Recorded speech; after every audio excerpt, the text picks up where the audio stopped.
नमस्ते दोस्तों। आज हम एक ऐसी कहानी सुनने जा रहे हैं जिसमें अकेलेपन, रिश्तों और समझ का खूबसूरत सफर है। क्या होता है जब एक नया जीवन आपके सामने नए अनुभव लेकर आता है? जानने के लिए बने रहिए। शादी को अभी 2 हफ्ते ही हुए थे और करण शहर लौट चुका था। सरकारी नौकरी में उसकी छुट्टियां बहुत कम थी। मैं नवविवाहिता साक्षी पहली बार अपने ससुराल के माहौल को महसूस कर रही थी। गांव छोटा सा था, मिट्टी की खुशबू और कच्ची सड़कें हर जगह फैली थी। घर बड़ा और पुराना था, जहां हर दरवाजे की अपनी कहानी थी। अब घर में बस 3 लोग थे, मैं, मेरी सास और मेरे ससुर। सास सुबह से मंदिर चली जाती और देर शाम तक भजन में व्यस्त रहती। अकेलेपन में मैं अक्सर अपने ससुर के साथ चाय पीते पीते बातें करने लगी। उम्र में वो मुझसे काफी बड़े थे, लेकिन उनके चेहरे पर उम्र की थकान नहीं, बस एक शांत उदासी और अनुभव की झलक थी। उनकी आंखों में गहरी तन्हाई भी छिपी थी, जो मुझे कहीं न कहीं खींचती थी। एक दिन दोपहर तक मौसम बिल्कुल साफ था, लेकिन शाम होते होते आसमान में काले बादल घिर आए। तेज हवाओं ने संकेत दिया कि बिजली जल्दी ही चली जाएगी। रात होते ही घर अंधेरे में डूब गया। मैं अपने कमरे में थी कि अचानक दरवाजे पर हल्की सी दस्तक हुई। डरना मत, मैं हूँ, ये आवाज मेरे ससुर की थी। हल्के हाथों से मैंने दरवाजा खोला। वो लालटेन लिए खड़े थे। बिजली चली गई है, तुम्हारे कमरे में अंधेरा है, ये रख लो, उन्होंने कहा और धीरे से कमरे में कदम रखा। धन्यवाद पापा जी, बहुत डर लग रहा था, मैंने कहा। तुम बैठो, तूफान की आवाज बाहर है। उन्होंने कुर्सी खींची और बैठ गए। लालटेन की रोशनी में उनका चेहरा गंभीर लेकिन आत्मीय लग रहा था। कुछ देर हम दोनों चुप रहे। बाहर हवा की आवाज और खिड़कियों की थरथराहट कमरे में सन्नाटा भर रही थी। तुम्हें अंधेरे से डर लगता है? उन्होंने पूछा। थोड़ा लगता है, लेकिन अब आप पास है तो डर कम है, मैंने सच कहा। उन्होंने गहरी सांस ली और मुस्कुराए। बहुत समझदार हो तुम, करण की पसंद हो इसीलिए अच्छा होना ही था, मैं मुस्कुराई। फिर कुछ देर बाद उन्होंने सवाल किया जो सीधे दिल को छू गया। तुम्हें कभी अकेलापन महसूस होता है साक्षी? मैं चौंकी। उनका लहजा अचानक गंभीर हो गया था। कभी कभी, लेकिन आपके पास तो मैं अकेली नहीं हूँ, मैंने जवाब दिया। उन्होंने मेरी आंखों में कुछ देर तक देखा। मैं भी कभी कभी बहुत अकेला हो जाता हूँ, उन्होंने धीरे से कहा। तुम्हारे पास सास है, पूरे गांव का साथ है, फिर भी इंसान अकेला महसूस कर सकता है। मैं कुछ कह ना सकी। सच तो ये था कि मेरी दुनिया भी पलट गई थी। करण दूर था, मैं खुद को अक्सर भटका हुआ महसूस करती थी। और ये ससुर अब सिर्फ ससुर नहीं लग रहे थे, उनका अपनापन अलग था। मैंने खिड़की से बाहर देखा। सारे घर की बत्तियां बुझी हुई थीं, सिर्फ हवा की आवाज और कमरे का सन्नाटा। अगर मैं कुछ कहूँ तो बुरा नहीं लगेगा? उन्होंने धीरे पूछा। मैं बिना बोले सिर हिला दी। तुमसे बात करके अच्छा लगता है। बहुत दिनों बाद किसी ने इतनी आत्मीयता से बात की है। आप भी बहुत अच्छे हैं पापा जी, मैंने कहा। धीरे धीरे हमारी बातचीत ने उस अंधेरी रात में भी एक अलग ही गर्माहट भर दी।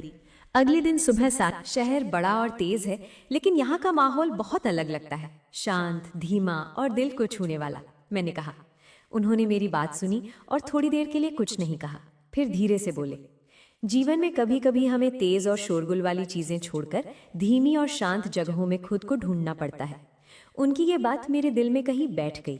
मैं महसूस कर रही थी कि ये ससुर केवल परिवार का सदस्य नहीं, बल्कि एक ऐसा इंसान है जिनसे बिना किसी डर या झिझक के अपनी बातें साझा की जा सकती हैं। कुछ दिन बाद शाम को बारिश शुरू हुई। मैं छत पर खड़ी थी और बारिश की बूंदें मेरी आंखों पर गिर रही थी। अचानक ससुर जी मेरे पास आ गए। बारिश में भी कभी अकेलापन महसूस होता है? उन्होंने पूछा। हाँ, कभी कभी, मैंने हल्की मुस्कान के साथ कहा। लेकिन अकेलापन बुरा नहीं है, उन्होंने धीरे कहा। यह हमें अपने भीतर झांकने और अपनी असली ताकत को पहचानने का मौका देता है। उस दिन बारिश और हवाओं के बीच हमने कई बातें साझा की।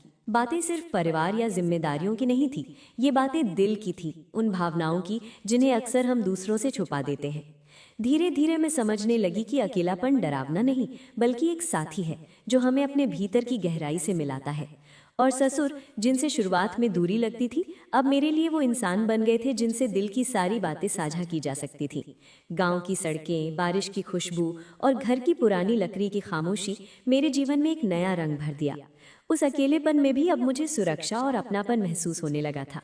शायद यही सच है कि रिश्तों की गहराई सिर्फ पास रहने से नहीं, बल्कि दिल खोल कर बातें करने से बनती है। कुछ दिनों के बाद गांव में मौसम बदल गया। सुबह की हवा ठंडी थी और धूप हल्की हल्की पड़ रही थी। मैं अक्सर घर के पिछवाड़े में बैठकर अपने नए जीवन की बातें सोचती, लेकिन अब अकेलापन पहले जैसा भारी नहीं था। ससुर जी अक्सर सुबह सुबह आकर मुझे साथ में काम करने को कहते। कभी हम सब्जी काटते, कभी फूलों के पौधे लगाते। उनके साथ छोटी छोटी बातें मुझे धीरे धीरे समझदारी और जीवन के अनुभव सिखा रही थी। साक्षी, उन्होंने एक दिन कहा, जीवन में रिश्तों की ताकत वही नहीं जो दिखती है, बल्कि वही जो महसूस होती है। कई बार लोग पास होते हुए भी दूर लगते हैं और कई बार दूर रहने वाला इंसान भी अपनापन दे सकता है। उनकी ये बात मेरे दिल में गहरी उतर गई। मैं महसूस कर रही थी कि सचमुच कभी कभी दूरी और समय ही हमें अपने रिश्तों की कीमत समझाते हैं। एक शाम मैं घर की छत पर चुपचाप बैठी थी। सूरज ढल रहा था और गांव में हर तरफ सुनहरी रोशनी फैल रही थी। ससुर जी मेरे पास आए और चुपचाप बैठ गए। साक्षी, उन्होंने धीरे कहा, तुम्हें पता है, हर इंसान के जीवन में कुछ पल ऐसे आते हैं जब उसे बस किसी से अपनी बातें साझा करनी होती हैं, बिना डर या शर्त के। मैंने हल्की मुस्कान दी। हाँ पापा जी, आपसे बात करके लगता है कि कोई हमेशा हमारा ख्याल रखता है, चाहे हम कितना भी अकेला महसूस करें। उन्होंने भी मुस्कुराया। अच्छा है कि तुम ये महसूस कर रही हो। यही छोटी छोटी बातें जीवन को सुंदर बनाती हैं। उस दिन मैंने महसूस किया कि अकेलापन हमेशा डरावना नहीं होता। कभी कभी वो हमें अपने भीतर की ताकत और समझ से मिलाता है। और ससुर जी, जो पहले सिर्फ परिवार के सदस्य लगते थे, अब मेरे लिए एक ऐसा मार्गदर्शक बन गए थे जिनके साथ मैं खुलकर अपने मन की बातें कर सकती थी। गांव की छोटी गलियां, बारिश की बूंदें, पुराने घर की खामोशी, सब कुछ अब मेरे लिए डरावना नहीं, बल्कि अपनापन और शांति का प्रतीक बन चुका था। और इस नए जीवन में मुझे समझ आने लगा कि रिश्तों की असली सुंदरता सिर्फ साथ रहने में नहीं, बल्कि समझने, सुनने और बिना शर्त अपनाने में है। कुछ हफ्तों बाद गांव में एक छोटी सी तैयारी चल रही थी। त्योहार का समय था और पूरे घर और पड़ोस में हलचल थी। मैं भी अपने नए ससुराल के हिस्से के रूप में तैयारी में शामिल हो गई। ससुर जी अक्सर मुझे साथ लेकर बाजार जाते, फूल, मिठाई और कुछ घर के काम की चीजें खरीदते। रास्ते में वो मुझे गांव की छोटी छोटी बातें बताते, पुराने घर की कहानियां साझा करते। उनके अनुभव और शांत तरीके ने मुझे हमेशा आकर्षित किया। एक शाम हम घर लौट रहे थे जब तेज हवाओं के बीच एक पुराना पेड़ गिर गया और रास्ता बंद हो गया। मैं डर गई, लेकिन ससुर जी ने हाथ पकड़कर मुझे आगे बढ़ने में मदद की। डर लगे तो बताओ साक्षी, डर को साझा करने से वो हल्का हो जाता है, उन्होंने मुस्कुराते हुए कहा। मैंने हल्की हंसी दी। आप सही कहते हैं। घर लौटकर त्योहार की रौनक और घर में हलचल देख मैं सोच रही थी कि अकेलेपन और डर को पार करना कितना आसान हो जाता है जब कोई हमारा ख्याल रखता है और हमें समझता है। रात को घर की छत पर बैठे हम दोनों चुपचाप चाय पी रहे थे। नीचे गांव की रोशनी और दूर कहीं बच्चों की हंसी सुनाई दे रही थी। जीवन में ऐसे पल हमेशा याद रहते हैं, ससुर जी ने कहा। छोटे छोटे सुख, परिवार की बातें और समझदारी, यही असली खुशी है। मैंने महसूस किया कि अब मैं अकेली नहीं थी। चाहे करण शहर में हो या दूर, अब मेरे पास घर में अपनापन, समझ और एक नया अनुभव था। त्योहार की रात हम सब ने मिलकर दीपक जलाए। घर की छोटी छोटी बत्तियां, बच्चों की हंसी और ससुर सास का साथ, सब मिलकर मेरे लिए एक नया उत्सव और अपनापन बना रहे थे। ससुर जी अक्सर मेरी मदद के लिए आते। कभी हम साथ मिलकर लकड़ी की झूले की मरम्मत करते, कभी नए फूलों के पौधे लगाते। उनकी बातें अब सिर्फ अनुभव की नहीं थी, बल्कि हल्की फुल्की हंसी और छोटे मजाक भी शामिल होने लगे थे। एक दिन हम सभी शाम को गांव के छोटे तालाब के पास गए। बच्चों ने पतंगे उड़ाई और हम सब ने हल्की बातें की। ससुर जी ने मेरी तरफ देखकर मुस्कुराते हुए कहा, साक्षी, तुम्हारे आने से ये घर और गांव दोनों ही ज्यादा खुश लग रहे हैं। मैंने भी हंसकर कहा, आपके साथ रहने से लगता है कि अकेलेपन का डर भी कुछ हल्का सा हो गया है। रात को घर की छत पर बैठकर हम दोनों चाय पी रहे थे। नीचे गांव की रोशनी और दूर कहीं बच्चों की हंसी सुनाई दे रही थी। जीवन में ऐसे पल हमेशा याद रहते हैं, ससुर जी ने कहा।